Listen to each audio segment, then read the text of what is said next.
У мене якісь абсолютно неправильні очі. Мені дуже не подобається отак от намазувати туш. Тому що не знаю, в мене якісь дуже круглі очі стають, коли отак от просто не ношу, знаєте, просто на свої повії. Тому я знайшла вообще просто, мені здається, що це геніальний спосіб. Я його знайшла десь в Тіктоці. Але не можу знайти оце перше джерело, тому що це було давно, і я його, навіть якщо зберегла, то десь загубила. Зараз покажу. По-перше, підкручуємо наші вії, крутили гарненько. І тепер, в принципі, підійде будь-яка туш будь-якого кольору. Це взагалі, якщо чесно, неважливо. Візьму таку свою від Maybelline.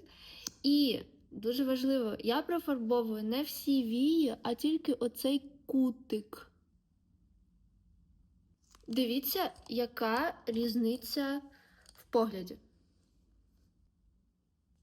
Мені дуже подобається.